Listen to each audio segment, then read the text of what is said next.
Soal langkah preventif dalam menangani cacar monyet, kita sudah bergabung bersama dengan Kepala Biro Komunikasi dan Pelayanan Masyarakat Kementerian Kesehatan, Siti Nadia Tarmizi. Selamat malam, Bu Nadia. Selamat malam Mbak Nitya, salam sehat. Salam sehat, tentu ini yang diharapkan oleh masyarakat Indonesia. Tapi sejauh ini bagaimana temuan Menkes soal suspek cacar monyet? Daerah mana saja sejauh ini, Bu Nadia? Ya, jadi kalau kita lihat kasus konfirmasi ya sejak tahun 2022 itu masih pada angka 88 ya. Dari terakhir kita menyampaikan pertemuan ke media. Jadi memang sudah cukup banyak suspek ya, tapi kemudian memang hasilnya negatif.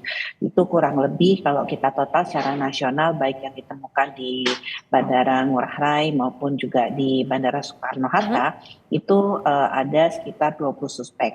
Yang saat ini kurang lebih masih ada 7 spesimen yang sedang masih dalam pemeriksaan.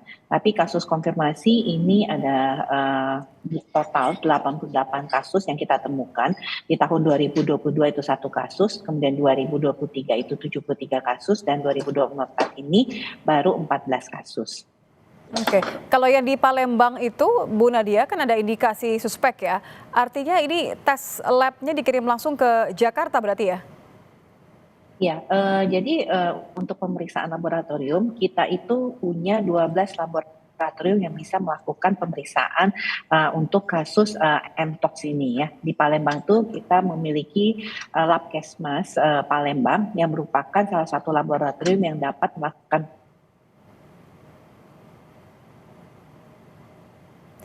Bu Nadia,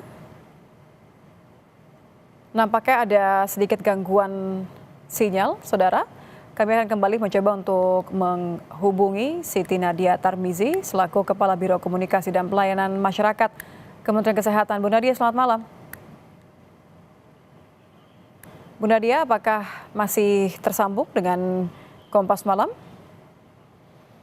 Sebelumnya kami menanyakan mengenai ada di mana saja laboratorium untuk mengetes hasil dari suspek monkeypox atau cacar monyet. Sejauh ini memang ada beberapa temuan, masih ada 7 sampel lagi yang masih ditunggu hasilnya, walaupun sejauh ini dari temuan di Bandara Soekarno-Hatta hasilnya negatif. Kami kembali menyapa Ibu Nadia. Ibu Nadia. Iya, mohon maaf Mbak Nitya, terputus tadi. Silakan dilanjutkan Ibu. Iya, jadi memang ada 12 laboratorium yang sudah kita tunjuk dan memang mampu melakukan pemeriksaan untuk spesimen atau suspek Mpox ini.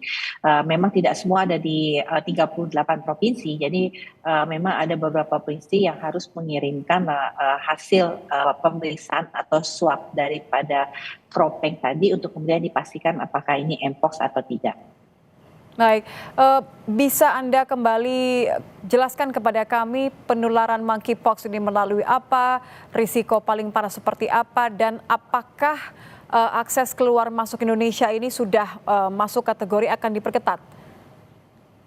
Ya, jadi kalau kita lihat Mpox yang ada di Indonesia ini dari tahun 2022 itu variannya ini adalah Clade 1B ya, Pak Ditya. Jadi berbeda dengan varian yang ada di Kongo yang kemudian menyebabkan WHO meningkatkan status daripada Mpox ini menjadi penyakit yang mendapat perhatian internasional ya, karena kita tahu bahwa Clade 2B yang ada di Kongo itu saat ini penularannya sudah terjadi pada anak-anak dan juga tingkat fatalitasnya itu antara 5-10%. Sementara kalau Clade 1B yang kasus Mpox kita temukan di Indonesia ini gejalanya lebih ringan dan angka fatalitasnya itu kurang dari 1%.